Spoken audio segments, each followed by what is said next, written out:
दूसरी लहर ने देश भर में भयंकर कहर बरपाया। तब हालात कैसे थे इसका अंदाजा इस बात से लगाइए कि अकेले मई महीने में ही कोरोना संक्रमण के 32% नए मामले सामने आए, जबकि कुल मौत में से 36% आंकड़ा भी इसी महीने में छुआ गया। इसी की वजह से देश में एक ही दिन में 3-3 लाख से ज्यादा नए मामले सामने आए और मौत का आंकड़ा देखते ही देखते 3.5 लाख के करीब पहुंच गया। महामारी के उस हाहाकार के लिए जिम्मेदार कोरोना वायरस के उस घातक वेरिएंट का अब पता चल गया है। आखिर डेडली डेल्टा और क्या है कोरोना वायरस का अल्फा, बीटा और गामा, इस रिपोर्ट में देखिए।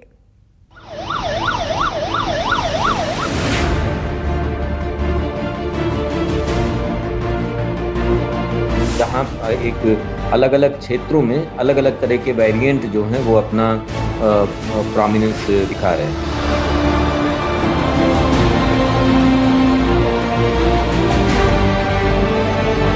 इस वायरस को फैलने में वेरिएंट का अपना योगदान है।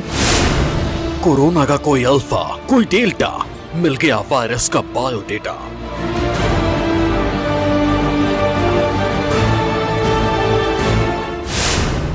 जो लाखों मौत का जिम्मेदार, उस वायरस की कुंडली तैयार। जहां तक इन्फेक्टिविटी और उसकी एफिशिएंसी जो है फैलने की, उसके मामले में ऐसा लगता है कि ये जो वेरिएंट ये एक्चुअली 617 के सब लीनिएज हम इसको बोलते हैं, ये ज्यादा सक्षम है। जिसने लाई मौत की दूसरी लहर, वो था डेडली डेल्टा का कहर।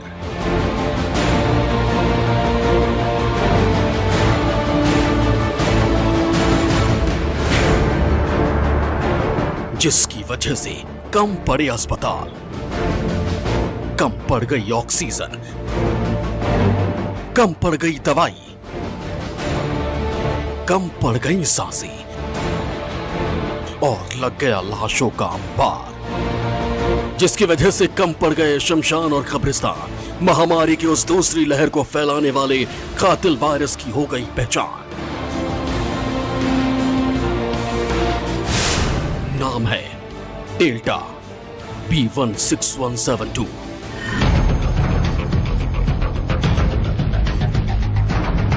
आप सोच रहे होंगे कि कोरोना काल में भला ये क्या नई बला है, तो अच्छी तरह जान लीजिए कि ये वही अदृश्य दुश्मन है जिसकी वजह से अप्रैल और मई के महीने में पूरा हिंदुस्तान त्राहिमाम त्राहिमाम कर रहा था।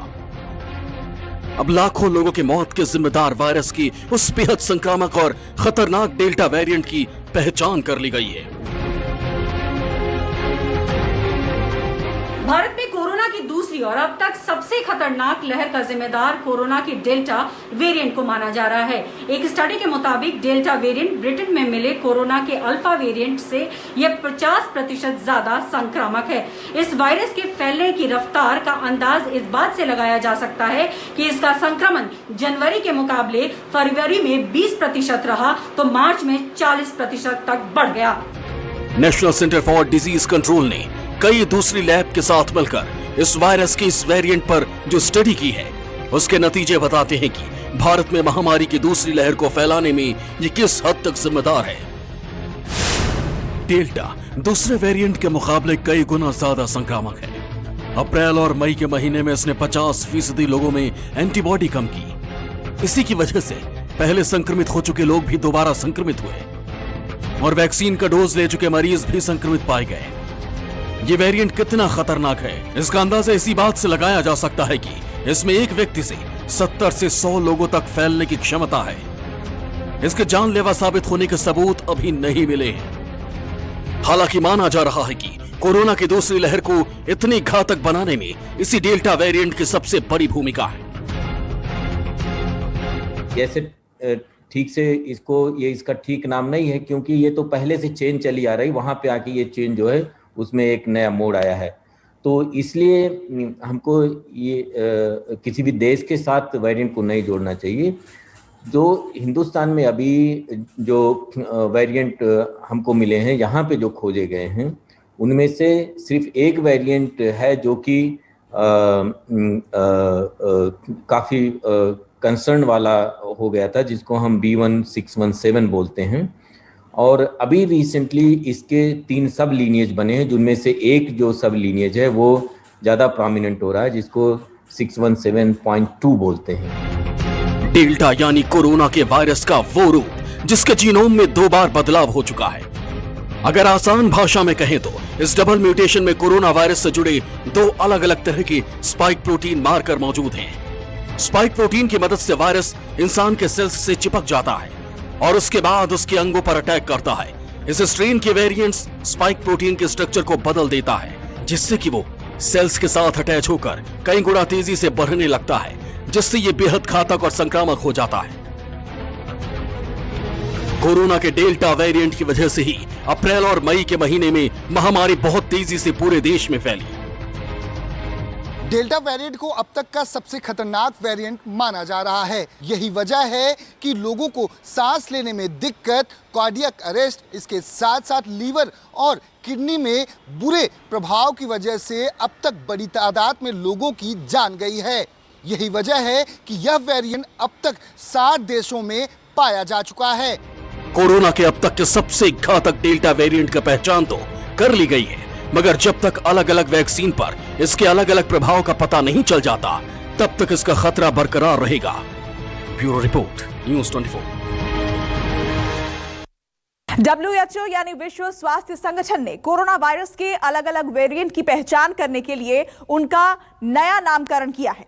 वेरिएंट के वैज्ञानिक नाम को जस के तस रखा गया है, मगर आम लोगों को ध्यान में रखते हुए इन्हें ग्रीक भाषा में अल्फा, गामा और बीटा जैसी पहचान देने की सिफारिश की गई है, ताकि इनके बारे में सभी आसानी से समझ सके। शुरुआत करते हैं डेल्टा वेरिएंट से, जिसका पहला मामला पिछले साल अक्टूबर महीने में महाराष्ट्र में मिला था और अब तक करीब 60 देशों तक इसके फैलने की पुष्टि हो चुकी है। डेल्टा से पहले उसी दौरान भारत में कोरोना वायरस के एक और वेरिएंट के बारे में भी पता चला। इसे कप्पा कहा गया है। पिछले साल ब्रिटेन में कोरोना की दूसरी लहर फैली थी। उसके लिए वायरस के जिस वेरिएंट को जिम्मेदार ठहराया गया है, उसे नाम दिया गया है अल्फा। और अब बात करते हैं दक्षिण अफ्रीका की, जहां पिछले साल मई के महीने में कोरोना वायरस का एक वेरिएंट बहुत तेजी से फैला था। इसे बीटा के नाम से जाना जाएगा। वहीं 2020 में सबसे पहले ब्राजील में पाए गए P.1 वेरिएंट को नया नाम गामा दिया गया है।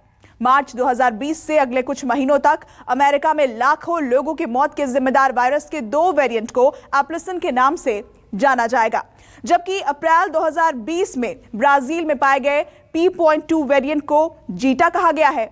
दिसंबर 2020 में कई देशों में मिले एक अलग तरह के वेरिएंट को अब ईटा के नाम से जाना जाएगा।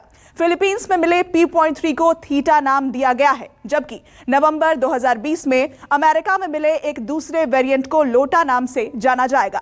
तो ये है कोरोना के अलग अलग वेरिएंट्स का बायोडेटा। नमस्कार, मैं हूं मानक गुप्ता। अगर आपको हमारा ये वीडियो पसंद आया हो तो इसे लाइक और शेयर जरूर करें, और हाँ, हमें सब्सक्राइब और फॉलो करना ना भूलें, ताकि आप देश और दुनिया की कोई खबर मिस ना करें। चाहे कोई ब्रेकिंग न्यूज हो या कोरोना वायरस से जुड़ी कोई भी अपडेट, पॉलिटिक्स हो या आपकी जेब से जुड़ी कोई खबर, इलेक्शन की कोई न्यूज हो, कोई कंट्रोवर्सी हो या फिर कोई वायरल वीडियो, सब कुछ मिलेगा न्यूज़ 24 पर। तो जुड़े रहिए हमारे साथ और देखते रहिए न्यूज़ 24।